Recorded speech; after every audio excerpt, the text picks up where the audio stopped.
એક મુલાકાત જુનાગઢની. જુનાગઢ એટલે ધરતીનું નજરાણું કહેવાય છે. ગીરની ભૂમિ પણ ધરતીનું નજરાણું કહેવાય છે. જુનાગઢની અંદર આવેલું એક ઐતિહાસિક સ્થળ એટલે ઉપરકોટ. આ ઉપરકોટની મુલાકાતી છે આવેલા છે ને ઉપરકોટનો આ પ્રવેશ દ્વાર. આવો ઉપરકોટની અંદર કેટલાક નવાબી રાજાઓ થઈ ગયા છે. વર્ષો પહેલાના છે. કિલ્લાની અંદર ને રજવાડાની અંદર કઈ રીતે રાજાઓ રહેતા હતા એ ઉપરકોટના કિલ્લાને આપણે જોશું તો ખ્યાલ આવશે. આવો અલગ અલગ જગ્યાએ છે આપણે જોઈએ.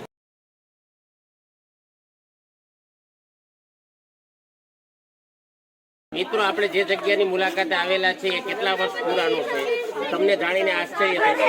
સામેના ગેટની અંદર તમે જોઈ શકશો એટલે ખ્યાલ આવશે. 1162ની અંદર છે આ કિલ્લાની રચના થયેલી ને પુરાણો છે એ કિલ્લાનો દરવાજો છે. જે દરવાજેથી આપણે અંદર એન્ટર થયેલા એ નવનિર્મિત છે.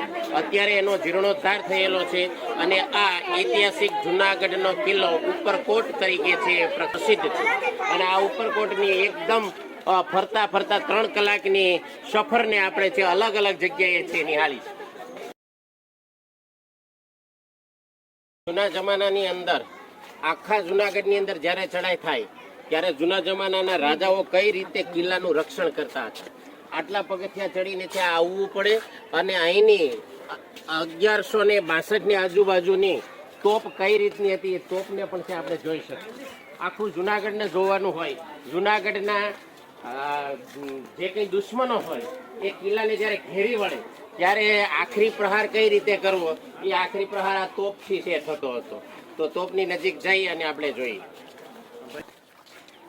આ જે પુરાણી તોપનો છે આપણે ઉલ્લેખ કરતા હતા એ ઐતિહાસિક ખૂબ પુરાણી છે તોપ છે. અહીંથી આખા જુનાગઢને છે આપણે નિહાળી શકાય. અહીંની આ કિલ્લાની રચના એવી છે કે ફરતી બાજુ છે પાણીની એક ખાઈ કરવામાં આવેલી છે અને એ પાણીની ખાઈની અંદર છે જળચર પ્રાણીઓ એટલે કે મગર જેવા રાખવામાં આવે. કદાચ રાજાની નજીક છે કોઈ પહોંચી જાય તો એ ખાઈને પાર કરવી પડે અને પાર કરવા જાય તો જળચર પ્રાણીઓ છે મારી રાખે. આવો એક નજરાણું જુનાગઢના જિલ્લાનું, જુનાગઢનું નજરાણું આખું જુનાગઢ અહીંથી નિહાળી શકાય.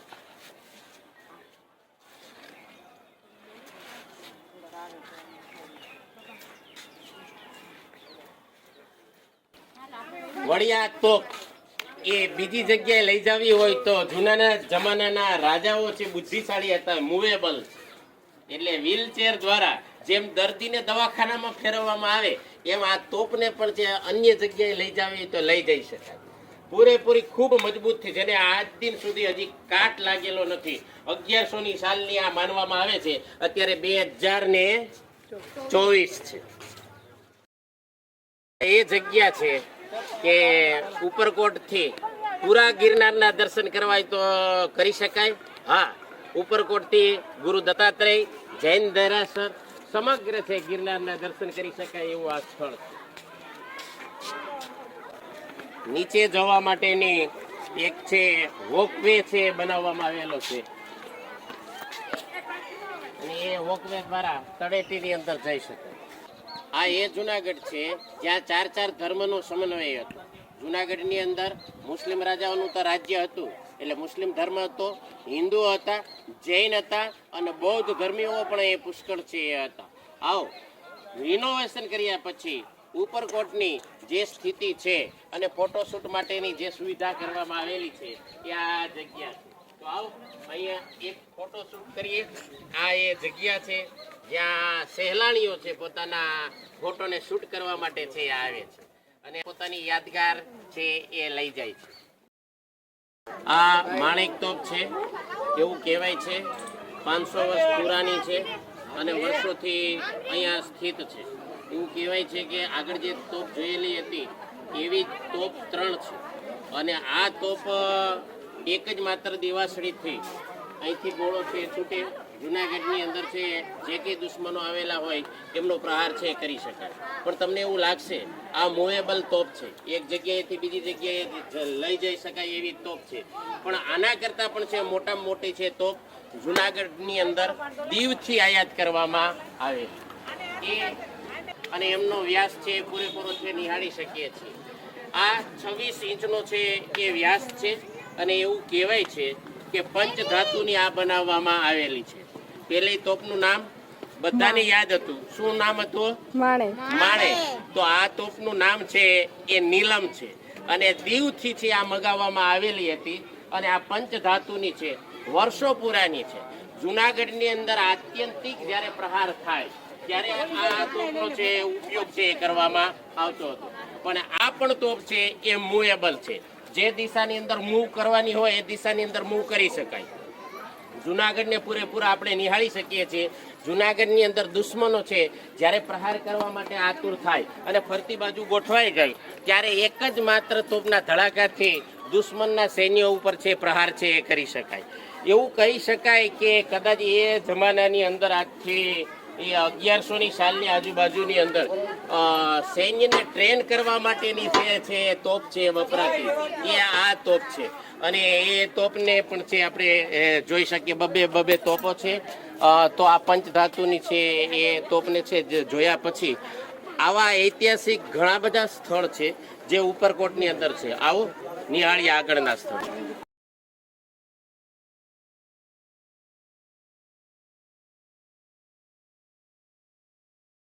જુનાગઢના ઉપરકોટની અંદર ખૂબ પ્રસિદ્ધ એક નજરાણું અને એટલે કે અડીકડી નવઘણ કૂવો. એના વિશે એવું કહેવાય છે અડીકડી નવઘણ કૂવો જીવતા આખી જિંદગીની અંદર ન જુએ તો એ જીવતો મૂવો એવી પ્રસિદ્ધિ જેના નામે છે એ વાવને આપણે જોવા માટે આવેલા છે. 11મી સદીની આજુબાજુ બંધાયેલી આ કૂવો એ ખૂબ જ છે પહોળો છે. એવું કહેવાય છે કે એની લંબાઈ 87 મીટરની છે. 4.75 જેટલી છે એ પહોળો છે આ કૂવો છે. અને એવું કહેવાય કે એને ગારતી વખતે પાણી ન આવતા ઇતિહાસ એવું બોલે છે એતી અને ચેતી નામની 2 કન્યાઓનું છે અહીંયા બલિદાન દેવામાં આવેલું અને ત્યાર પછી આ કૂવાની અંદર છે પાણી આવેલું. આપણે બધા જીવિત થઈ અને આને જોઈ લીધો એટલે આપણે જીવતો મૂવો ના કહેવાય. અડીકણી નવઘણ કૂવો મરતા સુધી ના જોવે એ જીવતો મૂવો.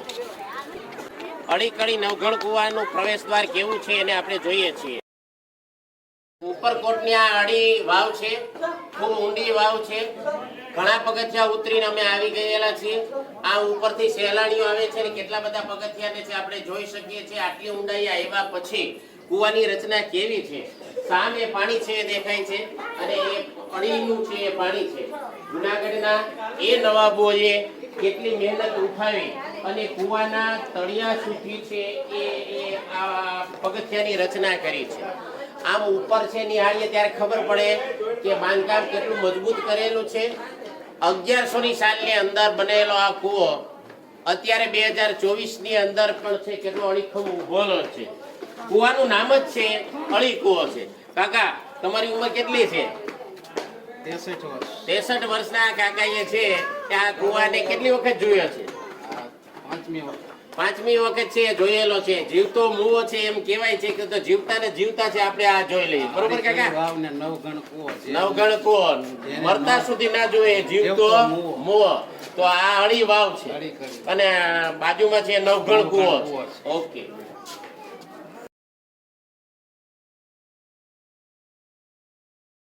ઐતિહાસિક એ પથ્થરને આપણે નિહાળી શકીએ છીએ.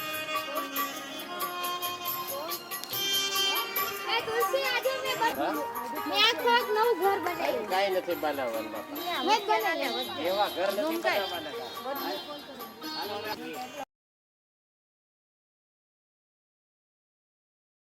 પેલા આપણે અડી કૂવો જોયો. હવે જે કૂવાને હું બતાવવા તરફ જઈ રહેલો છું એ કૂવાનું નામ છે નવઘણ કૂવો. નવઘણ કૂવો છે 262 પગથિયા છે અને ઉતરીને અંદર જઈ શકાય.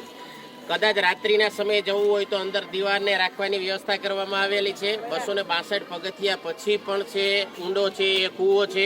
એટલું જ નહીં, કૂવાની લંબાઈને પહોળાઈ જોઈએ તો 8.5 મીટર એક દિશાની અંદર છે અને એક દિશાની અંદર 9.5 મીટર આટલો ચોરસ આકારની અંદર છે કૂવો છે રચના થયેલી છે. કૂવાને અંદર પ્રવેશવા માટેની જે વ્યવસ્થા છે હું તમને અત્રેથી બતાવી રહેલો છું.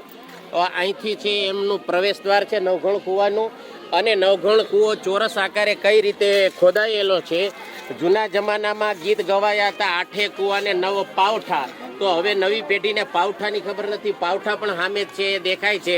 જે એ પાવઠા કહેવાય છે ને એની ઉપર ગરગડી મૂકી અને કૂવાની અંદરથી પાણી બહાર કાઢવામાં આવતું હતું. આ ચોરસ આકારનો કૂવો કેવો છે આવો આપણે જોઈએ.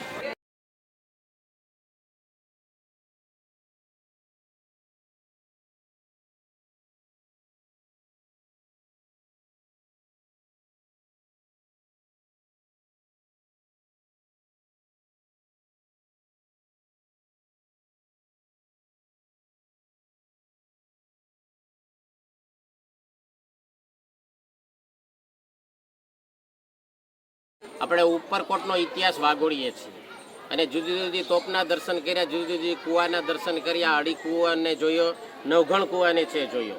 અહીંયા ખૂબ વિશાળ સૈન્યને છે રાખવામાં આવતું હતું અને સૈન્યની ખાવા પીવાની વ્યવસ્થા શું હોઈ શકે.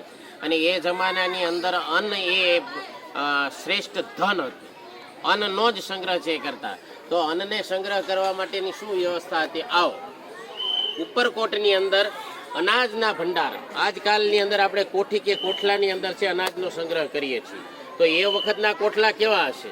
એ કોઠલા પથ્થરના હતા અને આવી રીતે અનાજનો એની અંદર સંગ્રહ છે એ કરવામાં આવતો હતો. આ અનાજના ભંડાર છે, આ કાચથી જે ફિટ કરી દીધેલા છે એની નીચે પણ છે એ અનાજને રાખી શકાય. કોઈ પણ ઋતુની અંદર અનાજ ન બગડી શકે એ માટેની એની અંદર વ્યવસ્થા કરવામાં આવેલી હતી. આવો અન્નના ભંડાર જોયા પછી આપણે રાણક દેવીની ચોરી તરફ છે એ જવું છે અને કઈ રીતનું છે ત્યાં છે એ નિહાળીએ.